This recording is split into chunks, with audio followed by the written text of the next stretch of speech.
Hello, everyone. We were having some technical difficulties, so I might wait just a second for people to switch over from that stream to this stream. But welcome, everyone who is here. Tonight, we're going to be talking about a topic that gets me very riled up. Hi, Maricel. Hi, Bonsai Baby.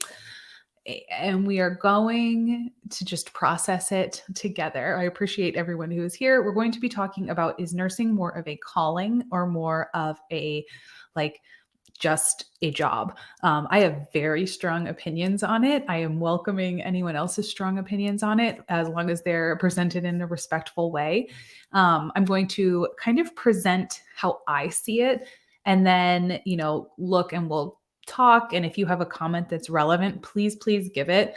I have been told, I don't know the etiquette of doing online lives. And so people were like, you don't have to, like, you can look at all the comments, but you don't have to respond to all of them. So I'm not ignoring anyone's comment. I'm trying to be more timely because I've gotten feedback that the lives were getting a little bit long and I would rather have them more often and have people not get overwhelmed. So we will probably timestamp this later. If you're watching on replay, welcome. Hello. And everyone else, hello. It's wonderful to see you. I hope you're having a delightful evening. We're in a new place. I guess we did last week. When we did the live too, it was in this room, but I had a green screen because it was filled with boxes. So now the boxes are gone. This is not how it's going to look forever. It's going to be like a lot more color, but we're here. So let us dive right in. If you would like to, in the chat, before we even talk, let me know how you feel. Like, is nursing more of a calling or is it more of a job? So I am firmly in the camp of nursing as a job. And I have gotten a lot of flack for that over the years. We'll talk about that in just a few minutes. If you are brand new here, welcome. I'm Liz. I am a family nurse practitioner, and I spent years working as a med-surg nurse and then a pediatric nurse. And people ask me all the time, like, why did you become a nurse? Like, especially since I have the platform and everything. And for a long time, I was very self-conscious. And because my answer was honestly, it seemed like, that meme that's like, it seemed like a good idea at the time. That was legitimately how I felt. I was like, this is a career that's like very stable. I'm always going to have a job. It has lots of options. But anytime, I think I said that in the very beginning on the internet, and like the world freaked out. They were not pleased with the answer that like nursing to me was literally just like a job. And I was on this Facebook forum recently, and with everything going on, we talked about last week capping the travel nursing pay. If you want to watch that video, I'll leave it linked down below. And how, they're trying to cap travel nurses' pay, which just doesn't make sense because I'm like, if you want to do the capitalism thing with healthcare, friend, you got to let it go. Like, you just got to let it go free. And they were saying like, that's greedy and you don't need to do that because, it should be a calling and it should be something else. And I find that very manipulative. I'm going to break down like why I think it's super manipulative to call something a calling, and to do the whole healthcare heroes thing.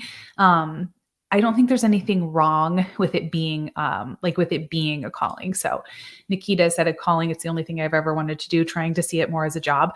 This is something I think is happening a lot with the pandemic. And I asked on my Instagram today, what do you think? And it was about a 70% said it was a job and 30% was a calling. And I really wish I had had this conversation like 2 years ago, before everything kind of changed and before people started realizing like, oh, hey, like maybe you're taking advantage of us a little bit in the nursing world. Because I think it would have been a lot more like calling versus job. A lot of people said that they used to think that like when they went into it, it was like their calling and everything like that. And now it's much more of a job, just numbers like go in, go out. So I just wanted to come on and talk about it. I don't think there's anything wrong, like I said, with if it's like your life's passion. However, I have seen it like really demonized. Like I said, in my own experience, people like really got angry and attacked me when they found out that you're just in this because like, hey, it's a job that's probably going to pay you pretty well. It's going to let you have career advancement. And I got really self-conscious about it. I felt very like, oh, how selfish I am for going into this because for self-serving purposes, that it seems like a cool job. I liked healthcare. I knew I liked healthcare. I knew I liked people. And I was like, literally, quite literally, it was like a good idea at the time. But whenever I've talked about that, there's a lot of people, especially like nurses that are maybe like 10 years older than me. And they were like, that's such a selfish reason to go into this. And I've talked with other people in like giving professions. And this seems to be something that is like plagued with our profession. And I think it really holds people into a box because like teachers, some doctors are kind of like, some physicians are lumped into this, but not as many. Like a lot of them are more willing to stand up and say like, this is what I want to be compensated with. This is what you need to do in order to keep me here. Because when you start saying that something is a calling, which is something we hear all the time in society, right? If you look anything up on Etsy or anything, I was looking into decorating my office yesterday. I was like, I want like cool, like watercolor brain art. That sounds weird. And I was looking, so I Googled like nursing art just to see what was come up because I knew we were doing this today. And it was all of that crap that's like, nursing is a work of heart, like nursing, and then the angels. And I think like, it's such crap if I'm being like how I feel about it, because it's putting you in this light of like, there's people and then there's these like nurses. And when you start to like make people out to be these like holier than thou, you're putting them in a different category.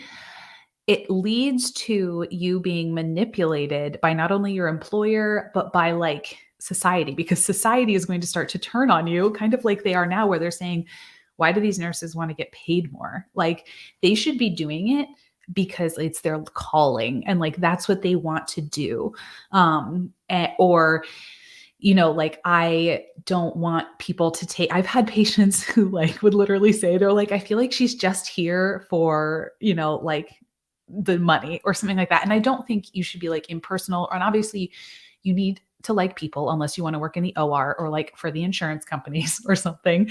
But like, I don't think there's anything wrong with going to your job, doing your job, and then not going above and beyond. And healthcare wants to grab you. Like, this is where the manipulation comes in, is you're showing up to work, you're doing your required duties. And this, like, I missed this for so long. And so that's kind of why I want to talk about this today. I probably should have said this first, but it's fine. My ADHD is like off the charts today, friends. I'm trying, but it's a mess. So hang with me.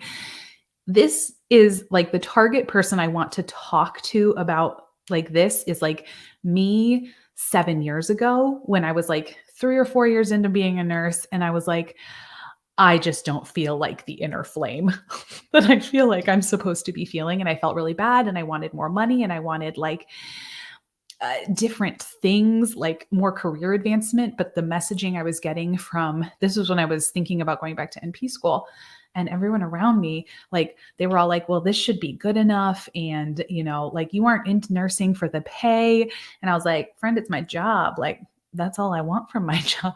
Like I want my job to pay me. And if I want it to also be something I enjoy and something that's challenging me, but I want it at the end of the day, it's paying me and my life is outside of it. You know what I mean? But when they start telling you, oh, this is your calling, you are such a good person. Like, oh, I could never do what you do. We're going to talk about that more with the healthcare heroes thing, because that is such a topic. It puts you in this position of feeling like, oh, like I owe this to something. It's no longer transactional as in like, hey, you're going to show up for 8 hours. Perfect. Here's your money. Now it's like, oh, like I'm a good person. Like if I don't pick up the extra shift, then I'm selfish because this is supposed to be my calling. I'm not supposed to be focusing on money and having an exchange for time. This is supposed to be something that like fulfills my soul and sets it on fire. And if it doesn't, you're like, eh. And the first thing that honestly, like first got me really looking at this was, I'm sure a lot of you follow Danielle Levesque, Nurse Abnormalities on Instagram. And she posted about this a few years ago. She said something about how like nursing is not her like life's passion, it's her job, and people roasted her. And I was like, oh, that's not ideal. And that ever since then, like that has constantly been in the back of my mind when people ask me, hey, I think I want to be a nurse, but I'm not sure. Like, I'm not sure I'm like the right fit. And I'm like, friend, anyone's the right fit. Like, you can learn the skills. If you don't like it, go and switch towards something else.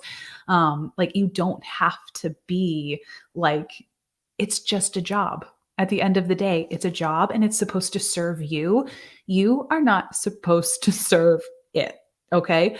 And this whole narrative that the hospitals and the people and the public are trying to sell you is like, bow down at your feet. Nurses are such saints. This happens all the time. Like I said, with teachers. And it's just toxic. They're manipulating people. If you put this in any other setting, it would be absurd. My husband works with computers. And he, like, if someone told him, like, this is your calling, whatever. And then they wanted him to work overtime and like bend over backwards and start doing way more work, but with less resources, which is what is happening with a lot of nurses. He would just be like, no, like I'm out. I'm going to go find somewhere else to work, or that's a breach of my contract. It would never, ever cross his mind that, like, oh, it is my sacred duty that I shall do the extra code for you. Like I was going to go home, I was going to enjoy time with my family, but I will come in and I will write this other part of the program for you. And that has been really helpful, seeing my job as a nurse compared to my husband's, where like healthcare just, it can manipulate you. And we are still going to do the boundaries discussion on a live, probably in the next few weeks, where we're going to go over words that I found super helpful to kind of set boundaries and to give you an idea of like, if you're a very new in your career, kind of like, hey, I mean, this would apply to like literally any career, not just nursing, but new, like, this is not okay. Cause in the beginning, I didn't even know that things weren't okay. My employer said like, thank you so much for doing this. We so appreciate you doing the overtime. We wouldn't be here without you. And I was like, wow, look at me, like, go me. And then slowly it evolved into like, that's not my problem. Like, you need to go hire some people and maybe you should work on retention. You know what I mean? So, but we're going to figure out, I'll give you some examples of nicer ways that I said things like that. How do you decline getting a bunch of like being asked to do a bunch of overtime? How do you set good boundaries in work so you can be like, no friend, without being like, no friend, because then you might not have a job, but you might actually, because they're so desperate to keep people. And that's that. Bonsai Baby said, nursing being a calling was engraved into students' heads 20 years ago. I'm an LPN to RN program now, and nursing culture has changed. And I think that's good. That is so good. Is it different? I'm curious to see if you think it's different being taught to you, because when I went to school, you're totally right. I mean, I went to school 12 years ago, and it was definitely put as like a calling. Like I remember you needed to, like on the website of the school, like I always say, look at the mission statement of the school to figure out what you put in your welcome, like your application letter. And I remember looking at it and it was like, like nursing is a sacred calling. And now I'm like, that sentence makes me want to vomit because it invalidates anything you feel. So if you start feeling like, I don't like this job, I don't like how I'm being treated, it's almost like manipulation and an abusive relationship, where someone's telling you, but you need to like that. It's a calling. This is what you're doing. If you don't like it, there is something flawed with you. You are not a hero. You are not a good nurse if you don't like these conditions. And I think it just gives you such a sense of guilt. And it's put exactly, JB said, it sounds like emotional manipulation. And it is. It feels like emotional manipulation coming out of it. I've been able to psychoanalyze this. Can you tell I've been listening to a lot of therapy podcasts? I'm like, wait, let me dig into this, because that is how I feel like, and I didn't realize that for the longest time. Kimberly, I see like, you're right. It's very manipulative. I've never identified this weird healthcare culture. Yeah. Like it's manipulative. And if you don't identify with it, you feel like such an outsider, because people really, really do blame you as like, oh, like she's just in it for the money. Whereas like, if my husband went into work and he said, hey, like, I'm just in this for the money, everyone would be like, well, duh. Like, why else would you be here? It's a job. But, in these fields where they tend to attract giving people who want to help, because I'm not saying like, when I say it's not a calling, I'm just saying like, it's like, I like to help people. I like to educate. I like to do all of that. That doesn't mean you don't like to do all of those things. It just means that there are also other reasons why you can go into nursing. You can go into it because it's a well-paying like job with a lot of opportunities that's going to be pretty stable and can have a really cool schedule. It like that can mold around a lot of different lifestyle things. Like you don't need to feel the guilt that I felt for years and years if it's not this grand thing, which also leads to a lot of guilt when you want to leave. And it's okay to change your mind. It's okay to realize, like, oh, this is not, if it's your calling and they spin it to you as your calling and you want to leave, the natural implication is for you to be like, there's something wrong with me. I was not a fit. I did not, like there's something inherently wrong with me that I did not meet this calling, versus if you just look at it like a job, it's like, oh, I don't like this. Like I was a barista for a little while and the rest of my, I was a waitress for like 7 or 8 years.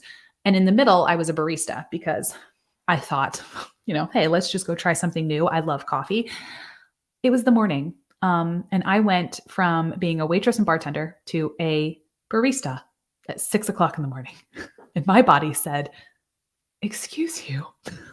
I also made a lot less money as a barista. So I bounced. I went back to being working at the Cheesecake Factory, back to my Cheesecake Factory, back to the job that was going to compensate me more and gave me a better fit.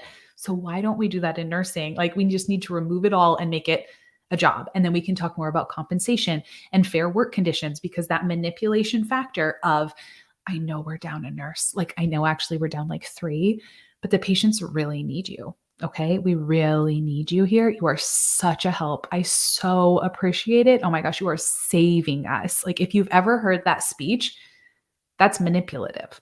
It is not your problem that all of that, is going on. Like that is someone else's problem to solve. That's why they're making like millions of dollars. Okay. That is why they're there. All the CEOs making all the money. I'm not saying it's a nurse manager's problem. Everyone always goes in defense of the nurse managers. I'm grumpy about nurse managers, but I know there's some great ones out there. But I'm talking like from the top, like increase staffing. We don't increase nursing staffing because nurses don't make money for the hospitals. They only they save it in the long run if you have good, safe nurse ratios, but they aren't like money makers. Like nurse practitioners, you can always say, hey, we need better ratios because like I make you money and I can actually make you more if I practice this way. Anyway, let us briefly talk about healthcare heroes. Ooh, Abigail. I think that being a woman-dominated field has something to do with it as well. I completely agree. Yes. Because if you really look at it, not to harp on like the teacher thing, it's like nurses and teachers and all of those people are kind of lumped into like, oh, like it's so kind that you do this. Like I couldn't do what you do, which goes into our healthcare heroes thing. Let me know if you hated healthcare heroes as much as I did during the pandemic. Like nothing made me more angry than when people were like, oh, thank you, healthcare heroes, because it's calling someone a hero for doing their job. One, it says that it like implies that you're willing to make this sacrifice that we never signed up. Like I never signed up to do a lot of the things that I did. And I was removed from it, like primary care nurse practitioner. Like that was like, it was an immense chaos, but it was nowhere near what people in the hospital had to deal with. But if you call someone a hero, obviously they're willing to just fall on their sword and do whatever they need to do to keep everybody safe. And it makes the people who are calling people heroes, it gives them a mental barrier between it, because now nurses and other healthcare people are no longer us. They are them. They are, it's putting a distance between people. Hang on. I'm going to mute my mic and I have to cough up something from in here. So just give me a sec.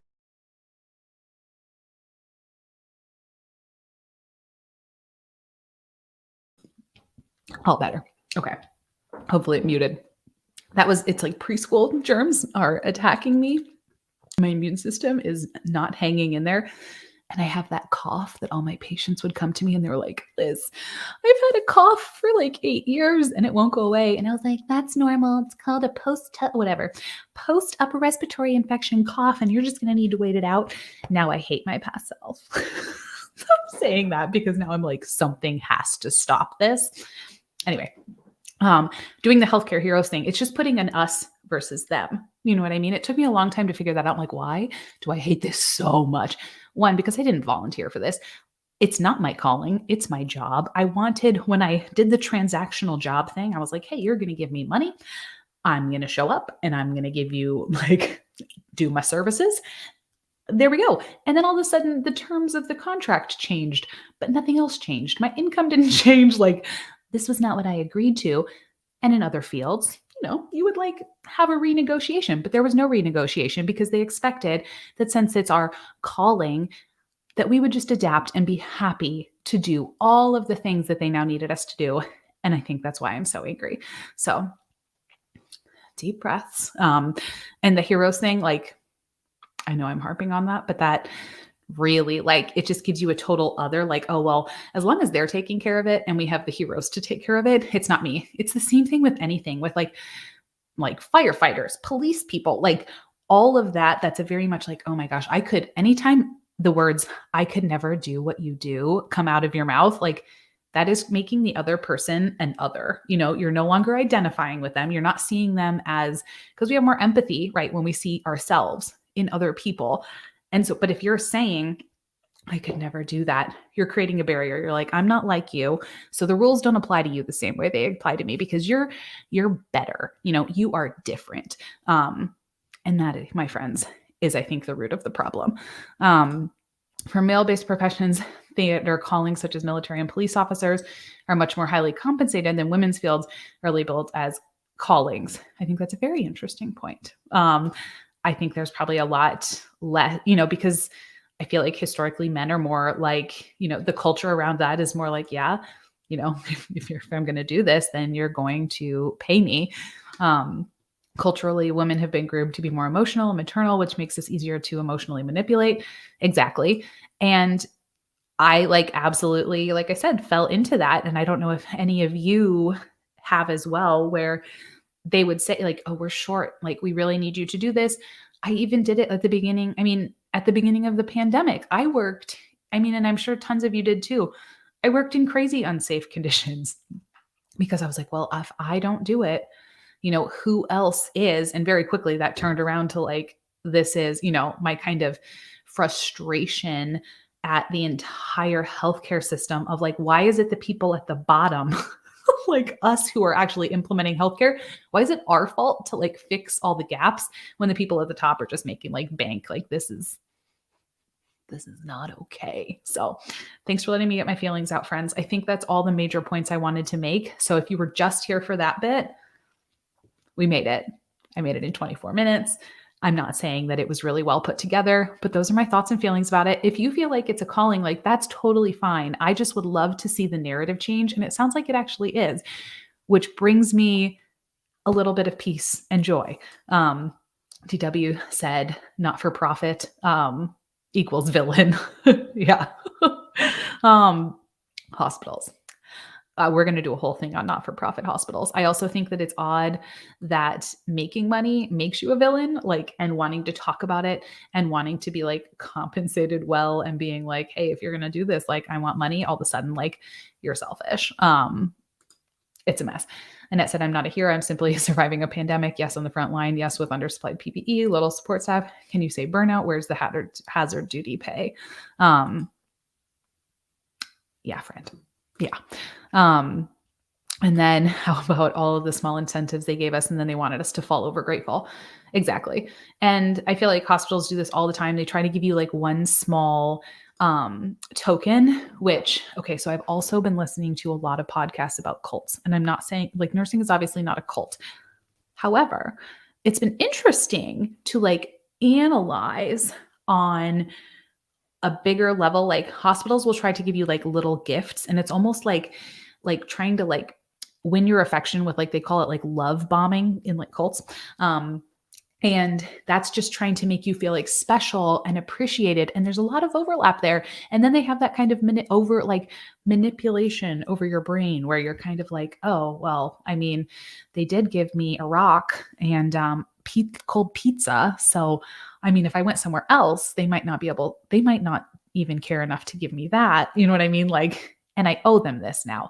You gave me a little favor and now I owe you this. And yikes. She said, she pushes FRW.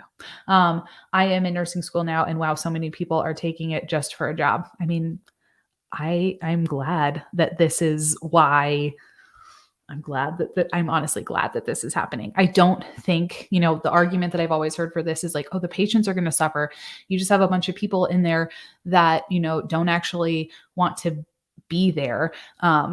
Which I mean, I just don't think that's true. I don't think you're going to go into nursing at all if you don't somewhat think it would be interesting. You know what I mean? Like, you can go into any job to make money. That's why I didn't go into computers or accounting, because I was like, that sounds terrible.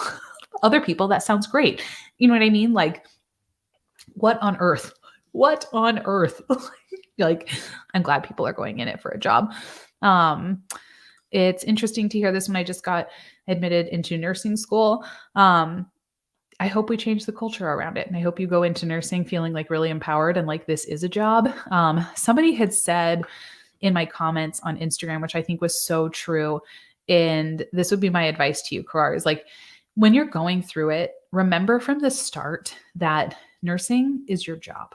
It is not your identity. I used to tell my little preceptees when I was either having like nursing students or I was precepting people, and they would be like, ask me for like, what's your biggest advice or whatever. And almost every time it was just like, once I kind of started like figuring all this out, was like, I want you to, no matter when you describe yourself, like, I do not want the first thing that comes out of your mouth to be nurse. Like, I still want you to retain enough of you. Like, nursing is your job, but it is not, at least for almost all people, like, it is not who you are. So when you're talking about descriptions about yourself, keep it you enough at your core that it's like, your first description is, I am someone who has like 8 million hobbies. I'm a mom, I'm a whatever, but like, your job should, if your job ever becomes the first thing out of your mouth, like, it's probably good to like, just like look at things and just see, how are you doing mentally? How are you handling that? But Karar, it's a job with so many opportunities. I get asked all the time, I'm like, do you still recommend going into nursing? I'm like, I recommend going into nursing, but I recommend going in with your eyes wide open, advocating for yourself, looking and like, not taking crap from jobs. You know what I mean? Don't take jobs that are going to not pay you well. Do not put yourself, like, leave situations that are treating you in an unsafe way. You are going to have to be your biggest advocate, but there's great jobs out there. There are so many options, like so many. If you don't want to work bedside, you don't have to work bedside. If you don't want to deal with people, like say you get into it and you're like, man, I thought I liked people and then I met people and now I don't like people. Go to the OR. It's fine. They're all asleep. Or, go and work in nursing informatics, or go and work you can sell your soul to the devil and go work through the insurance company and audit charts and then send people nasty letters and be like, hey, you need to do this. And then you're like, insurance, I can't do that because you won't pay for it. So that's confusing. Like, there's just so many different jobs. Let me see. We need to be able to have a personality that doesn't revolve around nursing. If your personality is nursing, that's not very ideal. That's very true. And I think it sounds like we're slowly shifting away from that. I hope. I very much hope. I think people in general are starting to see, when I was in nursing school, it's very much pushed that like, and you're into it, you're in nursing school. So like, you're following all like, you didn't follow anyone back in my day. Like, you didn't have Instagram and everything where you would follow a bunch of influencers to get you like all hyped up. Influencers are like a whole different I think nursing is really glamorized on the internet, and it leads people to, the expectation there is just not quite what works out. I forget what my original point was there, but that's where we are. Nikita said, thanks for that advice. I find myself being stuck identifying myself as a nurse over a human. And I did that forever. Like, that is not, I don't want to make it sound like, oh, I have this figured out. Like, I think if you've been here, I'm a train wreck. Like, I am figuring out life a lot in the last few years. And like, I don't have it all figured out. And for years, I did, like, if you asked me, that would have been the first thing that came out of my mouth. But I just found that, oh, I'm a nurse. I'm a blah, blah, blah, blah, blah.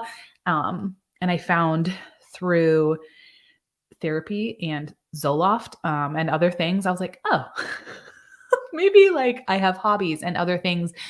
And my job that is kind of manipulating me can just become my job. And then I had a much better relationship with it because you can tuck it in the little job pocket and it doesn't become your whole life. It's much easier to set boundaries. It's much easier to cope and just like, like once you kind of get over the fact that they can't emotionally manipulate you, it's a lot easier, Can you come in? No. Boop. Bye. I love the authentic advice coming from you. Oh, thank you, friend. I'm trying. I feel like I'm kind of like being more,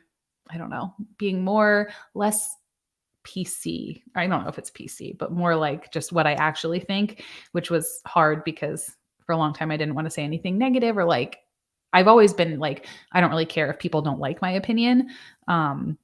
But like, I didn't want to discourage people going into it. And I'm hoping I'm finding a way to kind of like talk about it while not like totally bashing it, but being realistic about nursing. Even if nursing is my calling, I still wouldn't be okay with coming to my job, missing lunch, being understaffed, and being underappreciated by higher ups. Exactly. Like, if your calling is true, like if your hobby or whatever is treating you like that, then it just doesn't make any sense. RN and NP are both difficult for different reasons. If you're considering NP, please do some job shadowing, understand the expectations of the profession. There must be a question before this. Let's go back and see if I can find it. I'm going to do another video. Oh, Ashlyn, was it more difficult to become an RN or an NP? I've heard different opinions. So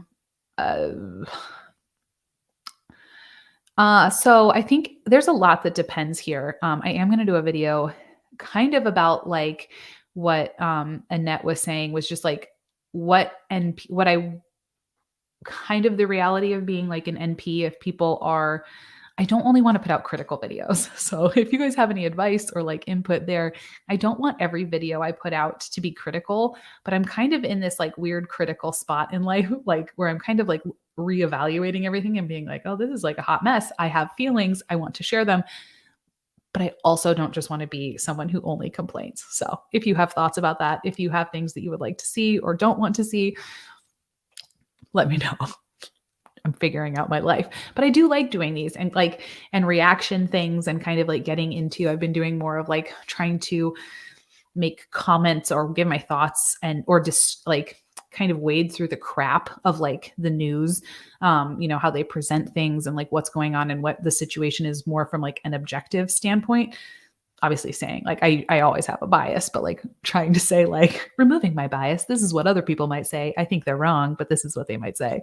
So all that to say, let me know. But it was more difficult for me to become an NP. Nursing school was hard. It was a lot of work. I was a lot younger in nursing school, so I had a lot less like emotional intelligence. And I thought it would, not saying like nursing school is always going to be hard. I just did not have the self-control to really like dedicate the time that I should, like structure myself very well in nursing school. So I can't tell if it was just me being 22 and being like, oh my gosh, like I just want to go and do all this other stuff and like not study. And I was working like full time. So nursing school was hard. And being a new nurse was really hard. For the first 6 months, like I cried every day when I went into school or into work. But then it got easy and then it was fine. Whereas I feel like with being a nurse practitioner, like that the school was hard. I also was like older. I had a kid. I, was working. Um, the program, you want to be in a program that's rigorous, and the seriousness of the role was just a weight that is very different than when you're a nurse. When you're a nurse, there's usually a backup. Someone else is going to come and lay eyes on this person in a few hours to follow you and see, like, so if you make a mistake, you're going to go back and be able to, someone's going to catch it, versus when you're a nurse practitioner, it's not. Also, we're kind of in just a chatting zone now. We'll probably chat for another like 10 or 15 minutes. But if you just came for the main topic, I think I said what we needed to say. If anyone else has any comments, we can talk about it. I'm trying to get better about my internet etiquette, okay? And not go off topic and kind of lead a discussion. People were like, can you just like stay on topic for like 3 seconds?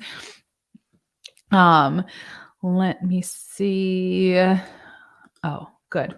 Do you have any advice on how to people oh, good. This is on topic. Brittany, you saved me. Do you have any advice on how to deal with people who do think they are heroes? It's frustrating to watch some of my nurses' friends post sometimes. I feel like she wants me to kiss the feet of nurses. There's definitely people like that.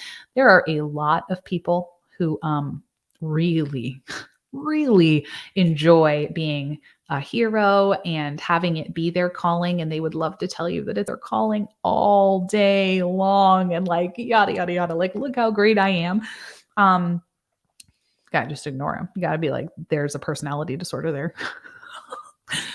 There's something is happening there. They are probably not getting the attention that they need in other aspects of their life. So I am just going to kind of like slowly back away and love you from a distance if it's someone that you still need to like love on. But honestly, I would just like not engage. People like that are very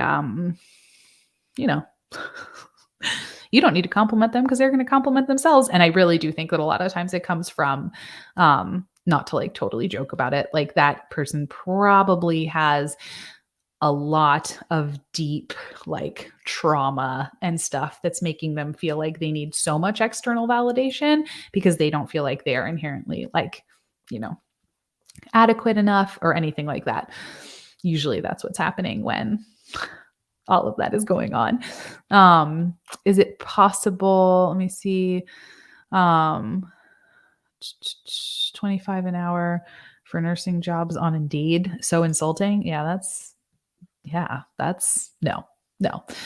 Latina Beauty said, I've been working in healthcare for 24 years and aware of the expectations of the nursing profession. It took me years of maturity and maturity that this profession comes with a lot of responsibility. Yeah. I feel like the longer I've been working in healthcare, the more I feel it's hard just from an emotional standpoint. I'm like, oh my gosh, like the gravity of this situation did not hit me when I was younger. And now it is. And there's a lot. When you say Savvy says, when you say that you first think your first thing shouldn't be a nurse, I think about how I always say, if your work family is seeing you more than your chosen or home family, you might need more self-care. Savvy. That's a good one. Even though I butchered it by being unable to read. That is excellent. Yes. Like, where are you spending more time? Like, how are we prioritizing things here? And the more time you spend with them, the more time you spend at work, the easier it is to just kind of like roll into if they're trying to manipulate you, because that's your life, and you don't want to let down. Oh my gosh, don't even get me started on all of they would almost like, I remember feeling so much like I can't call out, I can't do any of this because I'm letting my peers down, and my peers are my friends. You know what I mean? Like, I don't want to call out. I don't want to do, I should pick up that extra shift. I would like look through the schedule and they were like, okay, we're short on this day. And I would look through and I'm like, oh my gosh, but I love those people. I don't want them to be screwed. So like, maybe I will pick it up, even though that would be like the worst thing ever for my mental health. Like, that is just, no friends. No. Monique said, I started following you before I ever got into nursing school, and I've seen the shift in your kind of content you make. It doesn't discourage me at all, but instead makes me feel prepared. Good. I hope that's people's experience. That you aren't just like, oh my gosh. Seems like people, Claudia, I couldn't appreciate your honesty more than ever before. Oh, thank you. Let me see. Rachel, do you see any other, Rachel's my sister and also the runner of my life. If you see any other comments of, she points to different comments. Sometimes she's like, this is a really good one. If you see any other ones, let me know. Self-care is self-love is the highest vibration. That sounds good. I honestly don't know what that means, but that sounds excellent.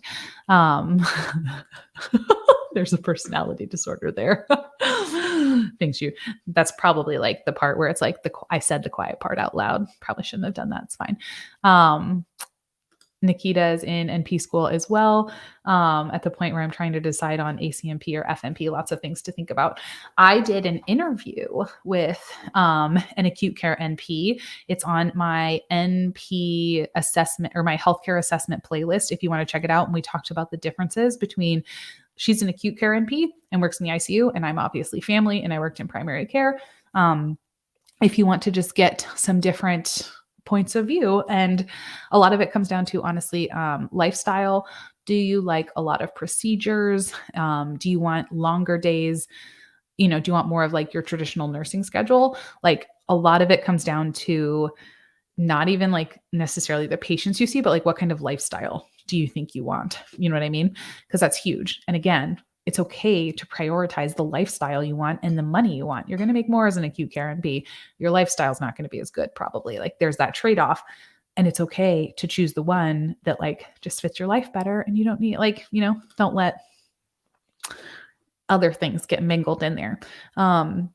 Okay.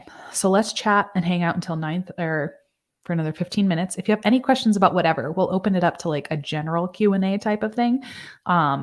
Or, whatever you want to talk about. And then at 9:30, I have to go crochet. So I got to finish up here so I can go downstairs and crochet, or I might draw. So the other day, so Piper's been sick, my daughter, she's 2. And I like to doodle on my iPad. I tell myself it's meditation. Really, it's just fidgeting, because I can't sit, like if Joe really likes to watch shows together, he's my husband, and I can't sit still like to save my life. And so I need to be doodling or doing something. So I've been like doodling on my iPad, and at 2 a.m., I promise this has a point.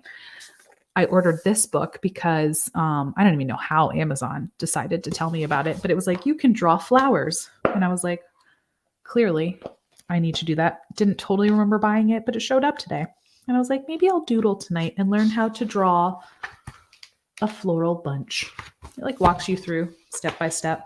Sorry, I just smacked the microphone. That probably sounded very loud. So I'm going to either crochet or do that. I finally finished a hat that I've been working on for months. It's for Joe. And he was like, please make me a hat. And I was like, I can make you a hat, but I really like it. I think I'm going to keep it. I was trying to convince him last night. I'm like, isn't it itchy? The wool doesn't it bother your head? He's like, no, it's really fine. I was like, I think it's itchy. I'll take it. I'll take the itchy hat. It's very comfortable. I really like it. Are you still in North Carolina? No. You were the first YouTube nurse I followed when I started thinking going to nursing school. I was in North Carolina for 12 years, I think, in Fayetteville. No, I didn't like North Carolina. If you love North Carolina, go you. It was not my cup of tea. I live in Pennsylvania now with the rest of my family, which is also like probably a large reason why I didn't like living. There were a lot of reasons why I didn't love living there, but one of them was definitely I didn't have any family. Brittany said, you make me laugh. I always thought of those Harry Potter memes with Hagrid. I should not have said that. I should not have said that. That's essentially my life. Walking away from situations and being like, oh my gosh, it just came out of my mouth. My other problem is facial expressions. A lot of the times I'm like, oh my gosh, my face, I can't control my face. I should not have made that face. Abigail said, I say all the time that every nurse I know has some sort of childhood trauma, and that's usually why they think the abuse and lack of boundaries is normal. And I think this is probably very sadly true. like I'm telling you, like a lot of this has been it's it's been a process as I'm like evaluating all sorts of other mental health stuff. I'm like, oh, um, I have reevaluated a lot of things in my life after learning boundaries, and like boundaries and healthy coping mechanisms and like what's okay and what's not. And I feel like it's been very, very interesting. Um, do I feel happier working as an NP than a floor nurse? So I actually I liked both. I was probably happier, honestly, working as a floor nurse because I had less stress. I had less like, oh my gosh, like, it was less pressure, and which was nice. And then there was less, being an NP really, really got to my soul, with how none of my patients could afford their care, and so that just like really wore on me. I very much like I do really like people. I like connecting with them. That's why I went into primary care, was I wanted to get to know my patients and like be their person and give them a safe space that like they felt like they could really trust me and we could work together on like solving their like getting to their goals. Um but it kind of broke my heart, not to be dramatic, when you formed all these relationships and then things would happen to people and they couldn't afford to fix it. And it was so sad to see the fallout of that. And that like really wore on me. You can see, I think, in a lot of my videos. So I've been doing YouTube for like almost 4 years, I think, 3.5. I don't even know. Um, and I got noticeably sadder. Like it really wore on me. If you are not a person that like that person, that's my thing though. Like I am so angered by like healthcare inequality and like lack of access to care. Like that is what speaks to my soul. If that doesn't bother you, like that's okay. There everyone has their thing that they're like, I'm on this earth. This is my mission. Like this is going to need to be solved, and that's mine. So if you are not someone that is like bothered by that as much, or you're not working in primary care, like working in different outpatient specialties, especially, or in the hospital, they're already there. Like if they're at you, it means they had some kind of access to care usually, or you aren't going to get to know them well enough to have it be quite as emotionally painful, like as bad as that sounds. So I thought it's a very long-winded answer to say I was probably happier as a floor nurse. My stress was less. I felt less, I saw a lot of people being very upset in the hospital about what is this bill going to be like, but I didn't see that play out. I didn't see the things that they were giving up, or, they were in the hospital. Like that was going to be a later problem.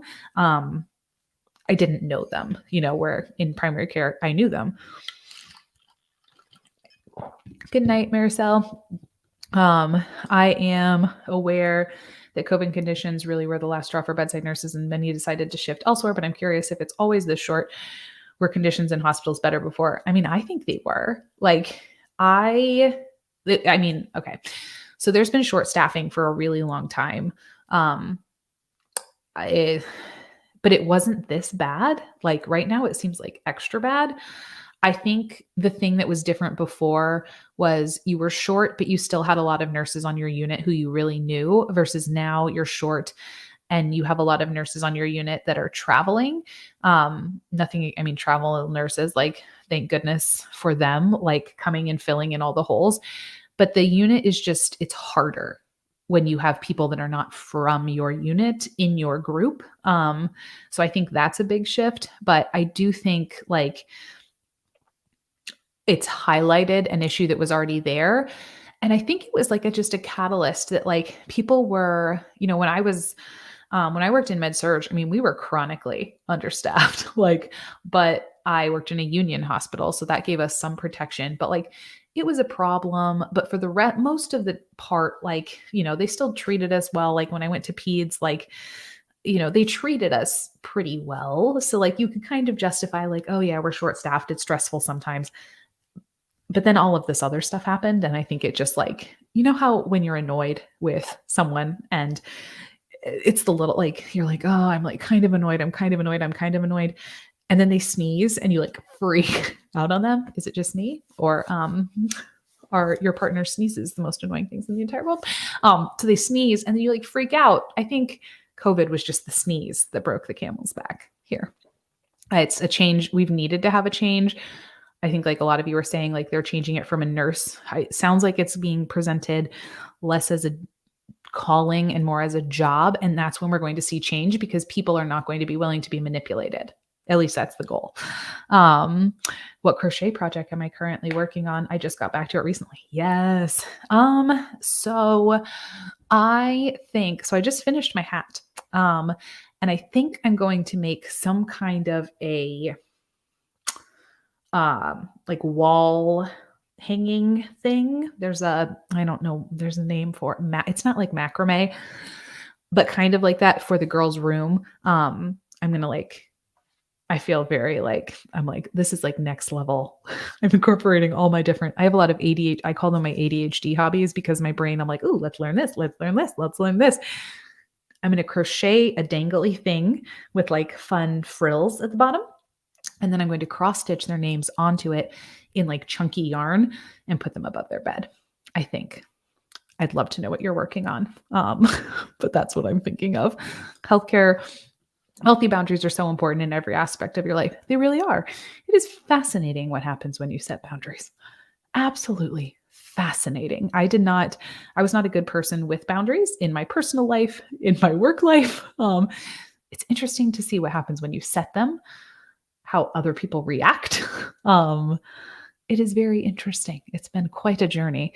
I'm too heavy-handed for crocheting. It gets too tight in curls. Yeah, it's definitely my grandma taught me to crochet.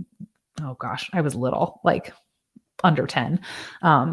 It's definitely something that just takes forever, like a lot of like muscle memory type of stuff.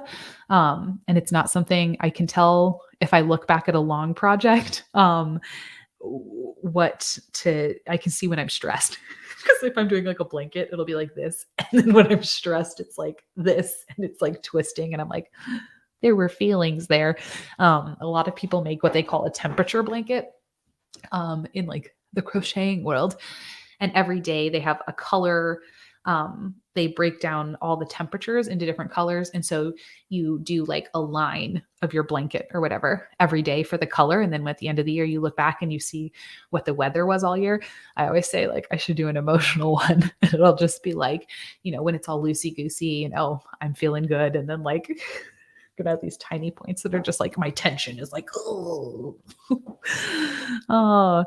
floral arrangement courses are interesting to take.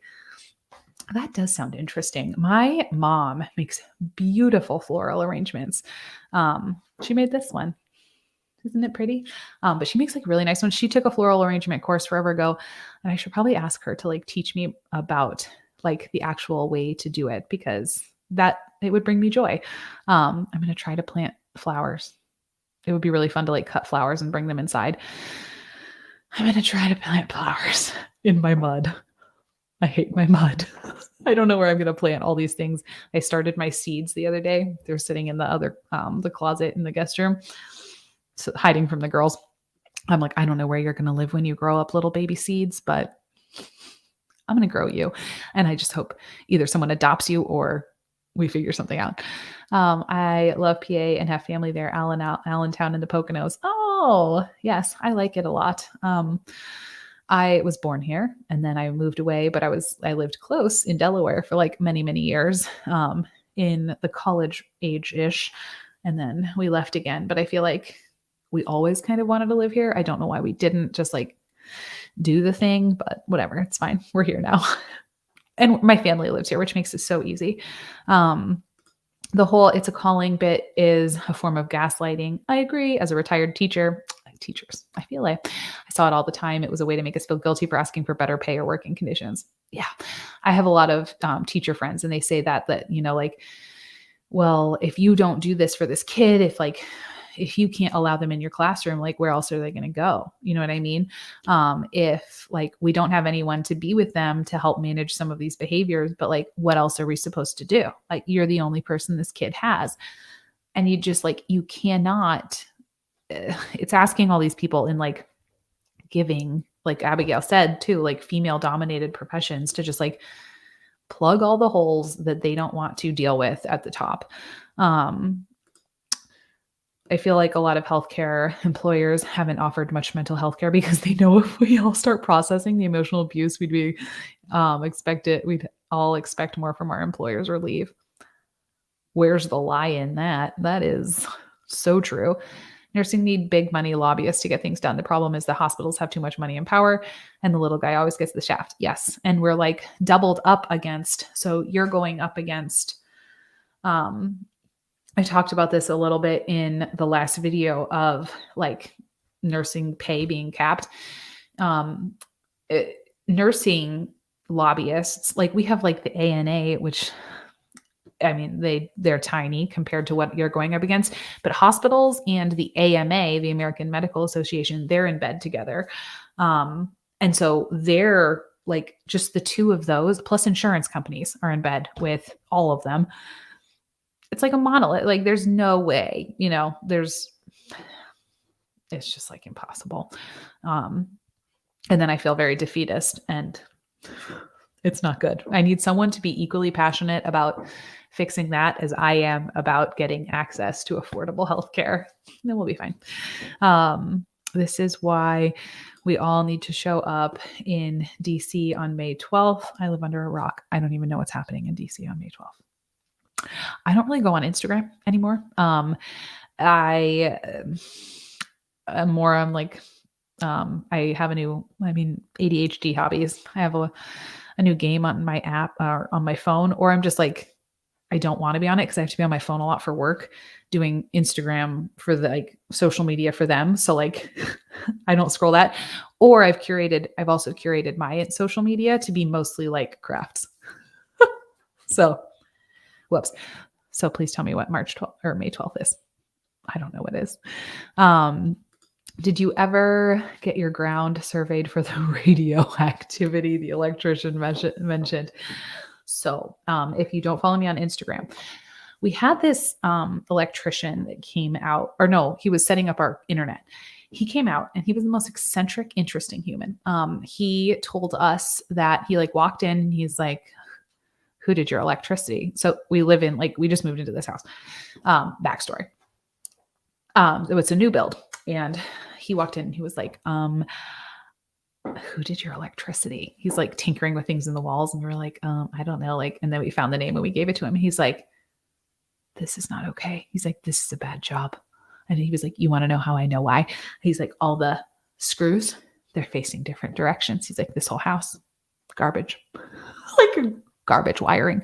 He's like, and you see this? And it was like something like very odd. Like, I don't know anything about it. And I was like, uh-huh. And he was like, that's so unsafe. I was like muttering to himself, like in retrospect, like I've looked at other things, like it doesn't seem super unsafe, but I think he's just like, like when people are really good at how they like to do it, they get very in that.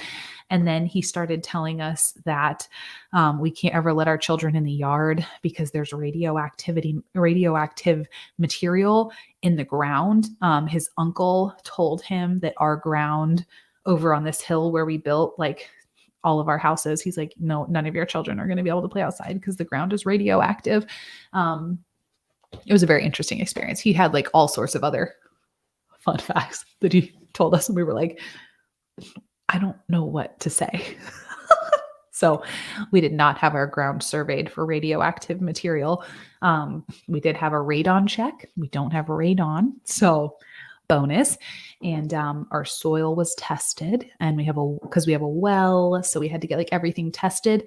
So I guess we kind of did, but nothing came back radioactive. So,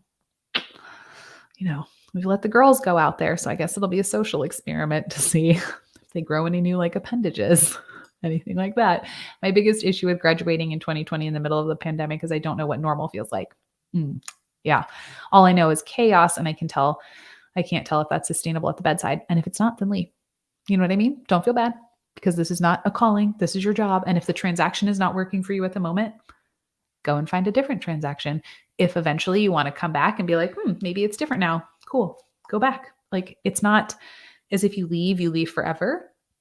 You can go back. You can try again. You can do whatever feels the next right thing. You know what I mean? Like, do not feel like you have to suffer, because if you leave, who's going to do it? That's the whole point of this, I guess, is if you want to leave because it's not serving you, that transaction of your services for money is not working for you, you can leave. And that's totally fine. There's no like emotion or manipulation around it. Like, you don't owe them anything.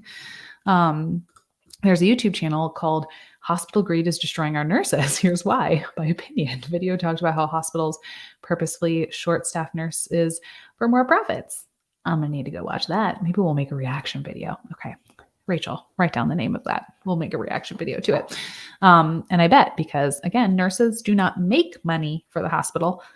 They cost money. So they're going to cut corners wherever they possibly can, just like with teachers, where they're like, just throw a few more kids in there. We don't need to hire another teacher. We can just toss them in the classroom. I'm sure they won't even notice. Do all hospitals have nursing unions? No. I'm not in healthcare, and I've got to say, I've never thought about that. No. So, I have only ever worked as a nurse at a union hospital. I had a good experience. I know some people have bad experiences, but no, many nurses are not unionized. I liked it. I thought they did a good job fighting for us, but I know not everyone has that. No, but I learned that some states automatically do have unions, which is nice, while others don't. I lived in Michigan, if that helps with anything. Abigail said, I've worked in some union hospitals and they don't always make big changes. And I think it's in part to the fact that there's so few of them. I wish all nurses were a part of a union. Same friends, because that just gives you like more of a standing, I guess. So you don't have to like do all of the bargaining like yourself. Our nursing union, they mapped out so you got paid based on how long you had worked, like your number of years of experience as like a nurse. And they bargained for, that's what they call it when you go to your union people, and then they go and meet the hospital for you. And since they have all the employees, like they have some power, and they would say, like, we got pretty good raises. There was a pay scale that you could see, you knew what you were going to be getting paid this year, all the way through like years 5 and 6 years down the line. We had good health insurance. We had nice benefits. A weird downside was like, it was really hard to get fired. So you had a lot of people there that you were like, you are unsafe, but they couldn't get fired because of the union. And then there was some stuff that was just like, if you didn't agree with the terms of the contract, like we had to work every other, like the way we did our holidays was really weird. Like, some of the stuff stunk, but just kind of what it was. Nurse Scott said, I see how the whole calling thing can be manipulated by employers, but don't many of us feel like it is a way of life and not just a job? And if you do, that's perfect. I don't see it as a way of life. And I think if you're a person that does see nursing as a way of life, then that's awesome. But I think the problem is when that bleeds over and it becomes an expectation that nursing is a way of life, because that is not true for, everyone. And that's when the manipulation can like come into play. And a lot of unhealthy boundaries can form, in my opinion. There's supposed to be a huge strike and protest in DC on May 12th. Interesting. In DC. Okay. That's interesting.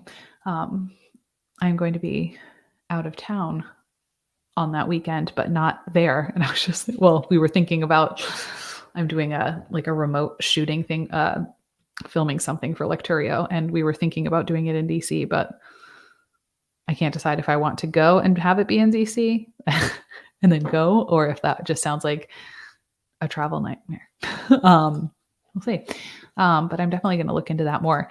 Miranda said, I'm just finishing nursing school and I'm not sure I love the profession, but your channel has brought me comfort and feeling of community because of the videos like this and others you made. Oh, thanks, friend. Congrats on graduating, by the way. That's a massive accomplishment. And for sure, and there's a lot of other people like that. I think more people are talking about it now as, It's a job. You're going to meet some awesome people though. Some of my favorite humans are my coworkers who, especially if you work night shift has the best people.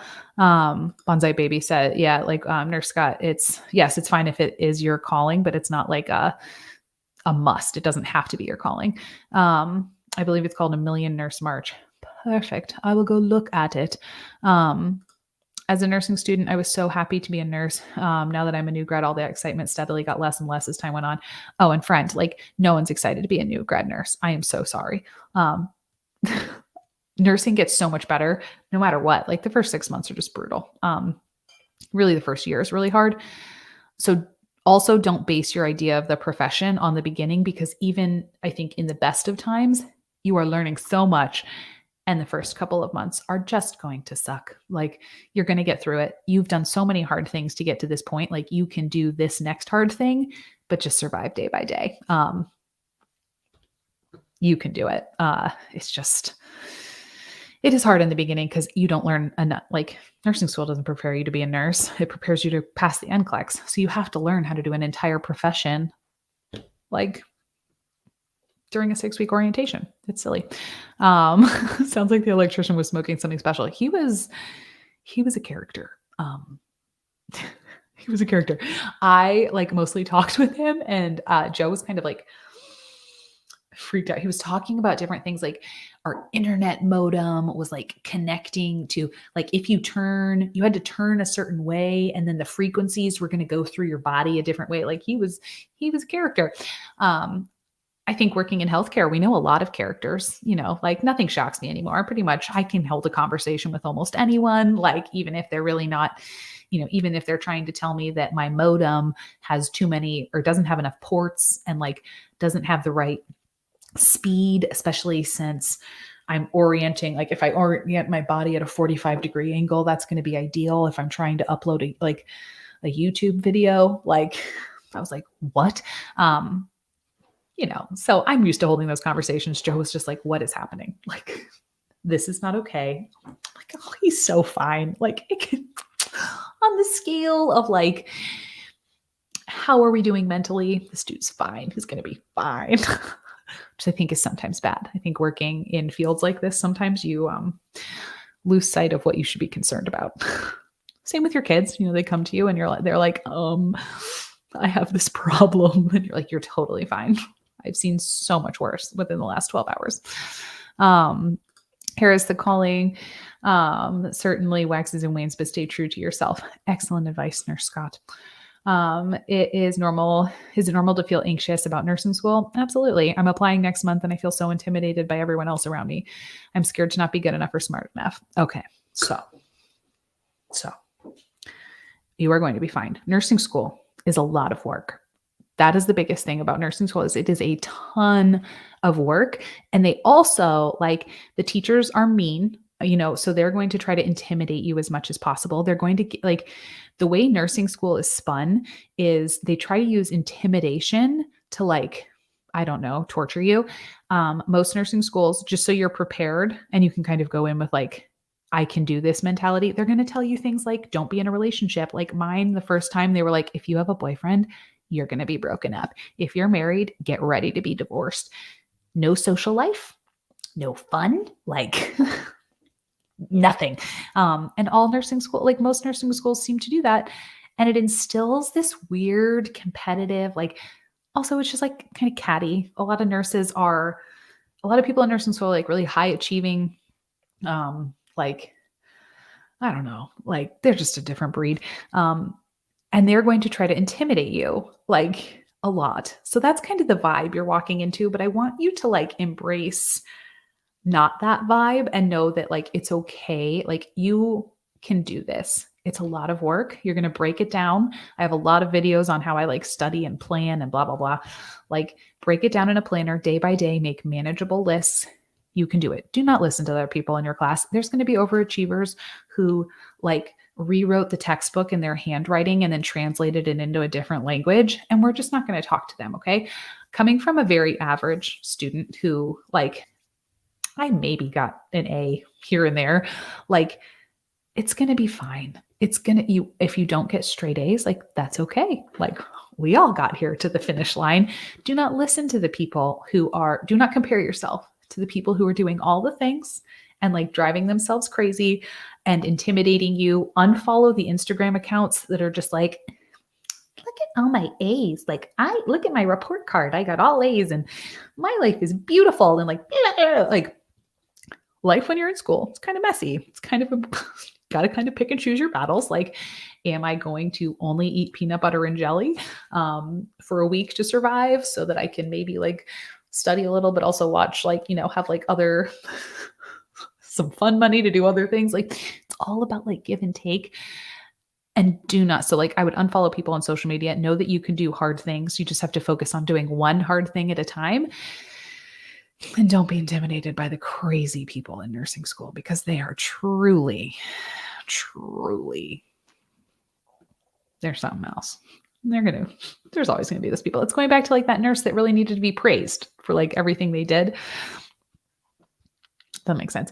Mama nurse said, I've never, where'd you go? Worked for a union, but I would like to experience. Got to travel to one. Go with your little mama nurse is a travel nurse. Go travel and see if you like it. A lot of people saying we're having a conversation in the chat about being replaceable. Someone asked if they tried to go to their dad's funeral and they asked if she could work that morning, clock out for the funeral, and then clock back in after. She quit. Yeah, I would quit too. That's insane. Like boundaries, my friends. The whole nursing as a calling goes hand in hand with making your job your identity. As a pre-service teacher, it's such a challenge. For sure. Whenever they're making it like who you are, it lets in so much room for manipulation because if you don't enjoy it or you don't want to go along with it, then you identify it as you not being like something is wrong with you versus something is wrong with the job. You know what I mean? Versus if you're like, oh, this is my job and something doesn't go well, you're like, oh, it's the job that's not the good fit. But if it's your calling and who you are, it's you that's not the good fit.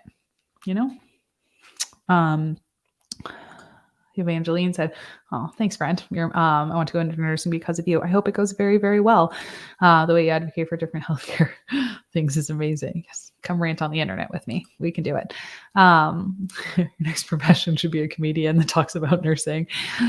I desperately wish. I'm glad HIP is a thing, but man, it would be a fun life to just be able to tell healthcare stories. Like, you know what I mean? Like, I'm not going to because HIPAA, but I feel like for people with a pretty dry sense of humor, like I think I have a pretty dry sense of humor with like some sarcasm, like we could just have a field day. Yeah, for sure. Go check one out and let us know, report back. In nursing school, currently one priority because my school has free therapy and counseling. What? That's amazing. I have scheduling a half an hour of therapy a week. Makes your life so much more enjoyable. That sounds amazing. I am desperately trying to, I need to like make it a priority to save money to go to therapy because I've got things I need to work out on the inside. Bonsai Baby, I think this is advice for nursing school. Stay in a small group of friends in your nursing school. Stay out of the drama. Let the a-hole instructors crap in one ear and out the other. Exactly. Don't let them intimidate you. You're going to be fine. Just when the people are outside the classroom and they're all like, oh my gosh, what did you put? Did you put B or did you put C? And you're just going to like part the ways. I usually just say like with my friend group, we didn't stand outside the classrooms. We just like walked through that crowd straight to the Mexican restaurant across the street and sat down and had our margaritas. I was not going to stand outside and listen to what I probably got wrong because I probably got it wrong. Just leave. Like, you don't have to immerse yourself in that. I'm very grateful that when I was in nursing school, at least, social media was not as much of a thing because I didn't even know.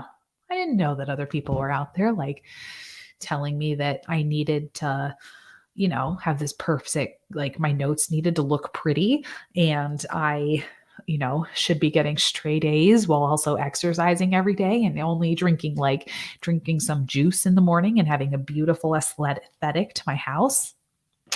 No, friend. Let me see.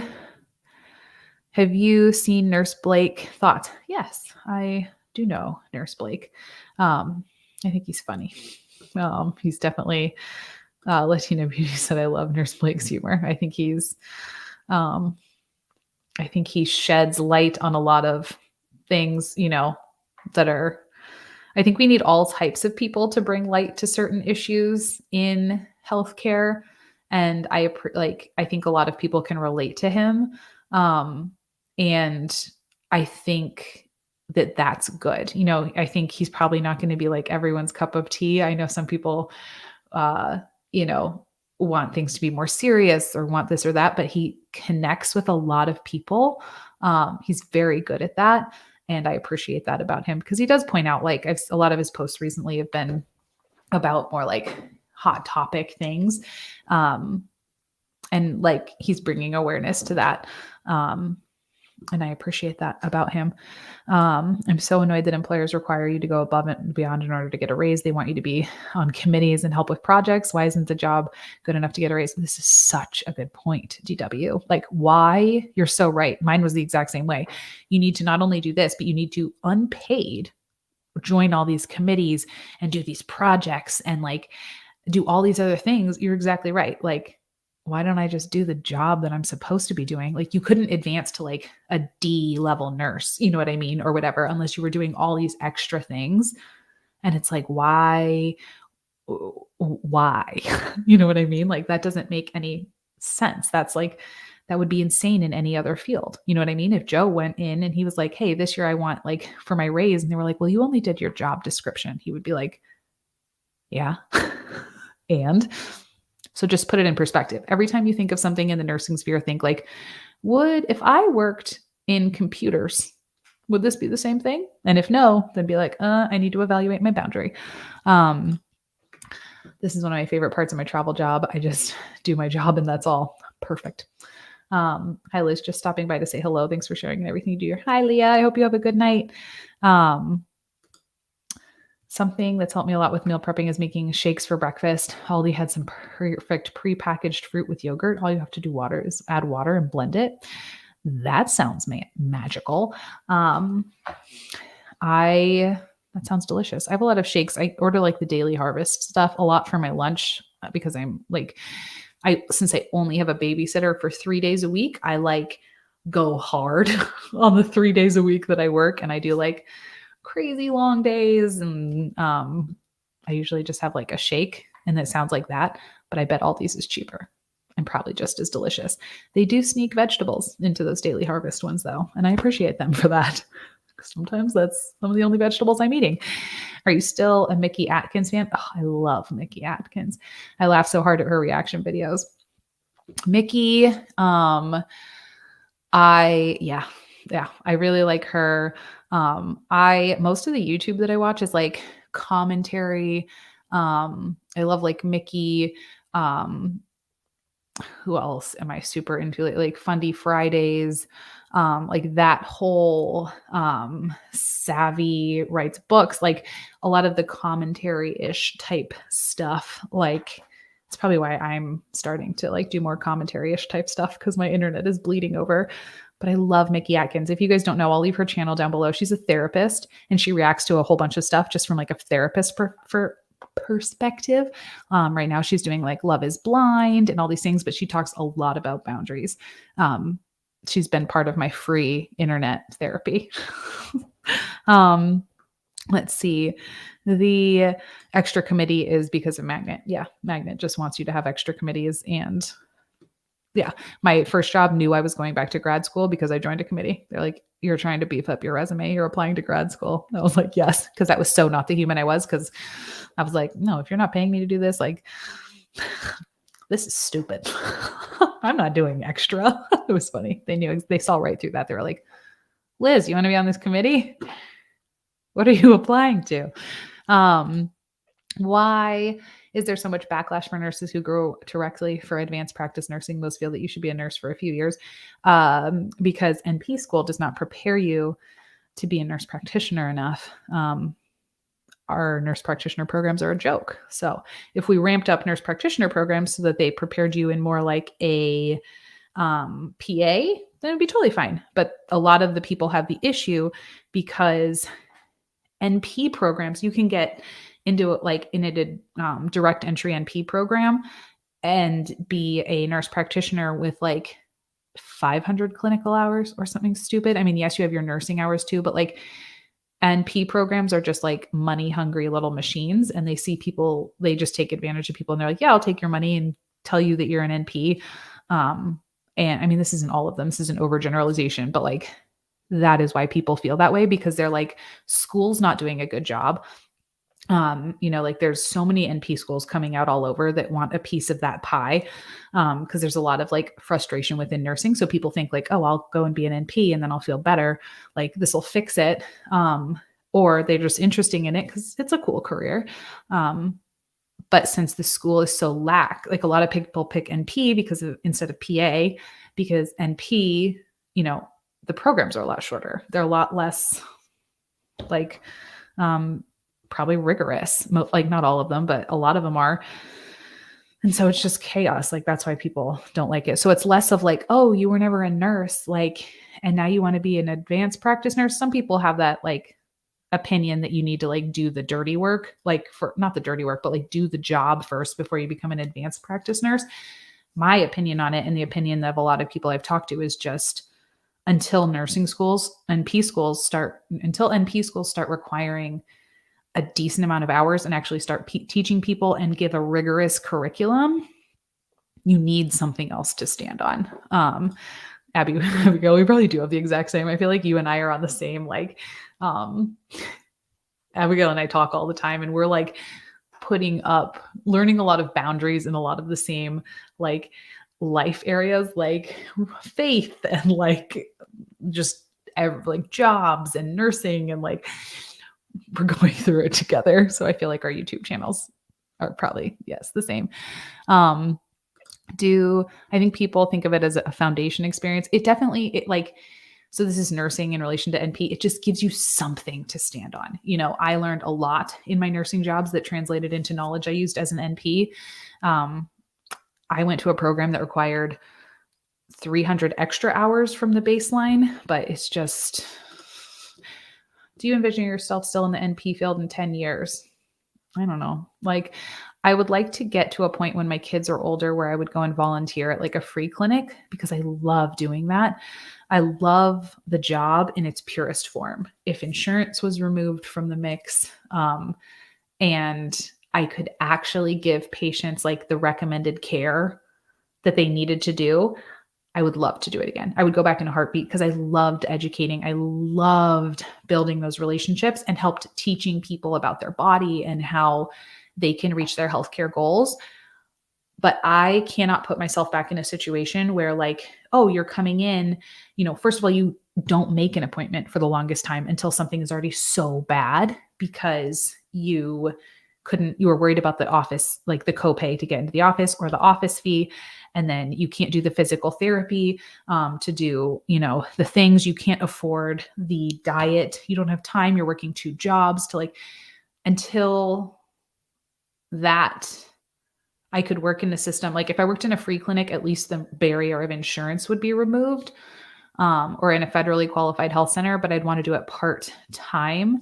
Because I just don't want to, I mean, who knows? In 10 years, maybe I'll look for more of like a stable job. Right now, I still want to be able to like do YouTube, and I'm really enjoying like doing education, and like I like the marketing aspect of my job at Lecturio. Like, even though it's not technically like nursing, like I work in their marketing department, and I'm learning a lot about like marketing. And recently I was watching a Skillshare video.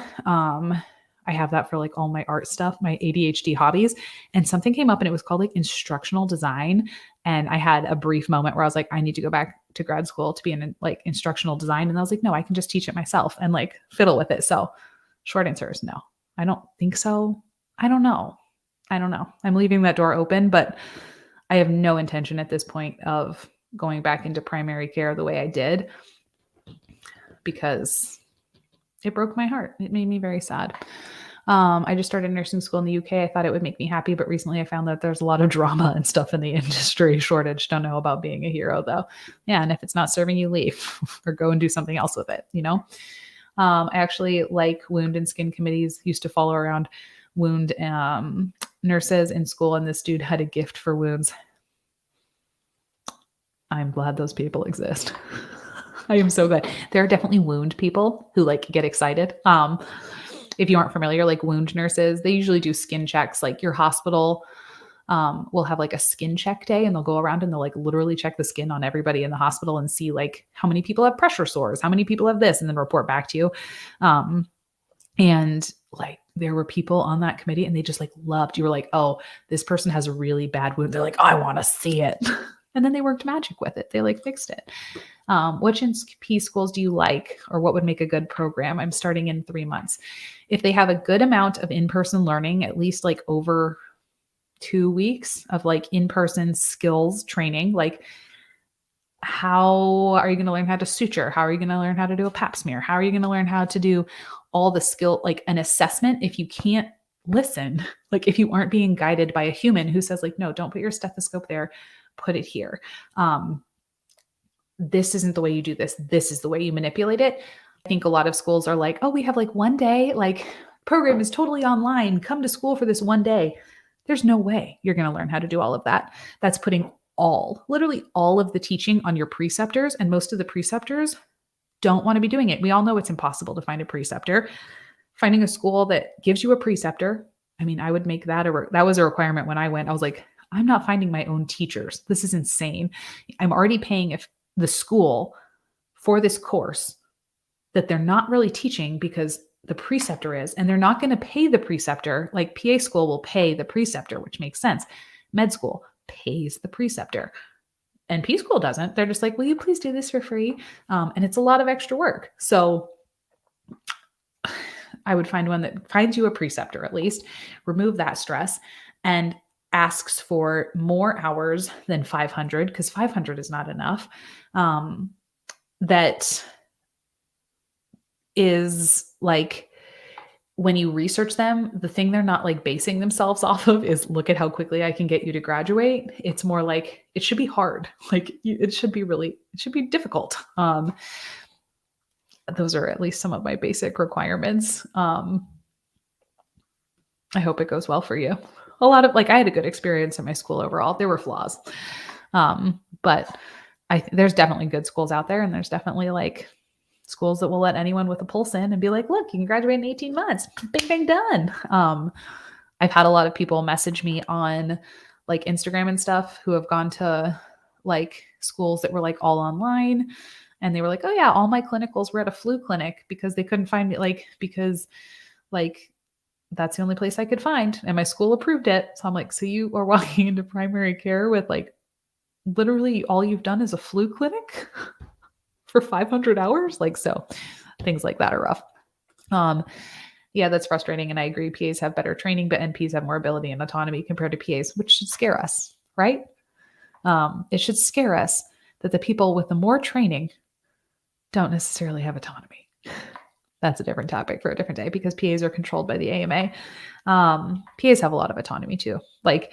I know a lot of the narrative is that, oh my gosh, PAs. So if you aren't familiar, in some states, nurse practitioners can practice independently. PAs are trying to get that, as far as I understand. But in practice, unless you work for yourself and own your own clinic, really the two are the same, because your employer is always going to dictate some of the care you give.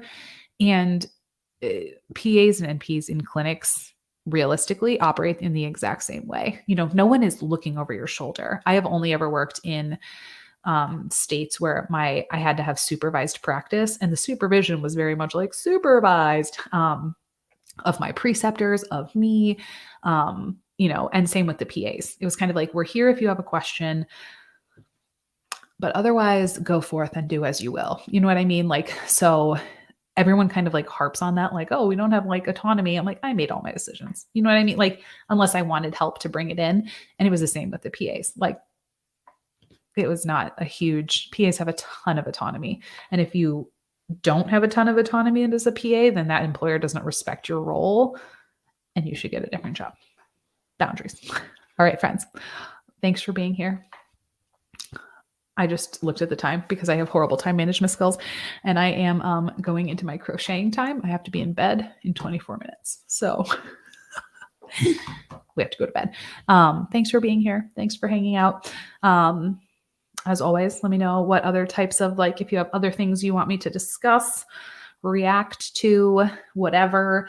I'm probably going to be doing more of these live streams because it's just easier, like a lot less prep to go into live streams. It's all good. And I like being able to like chat with people and where it's not like I'm just like talking at you. So thanks for being here. I hope you remember that you can do hard things. You've done so many hard things to get here, so you can certainly do more. Just do them one at a time. You're fabulous. Set some awesome boundaries, and I'll see you next time. Bye, friends.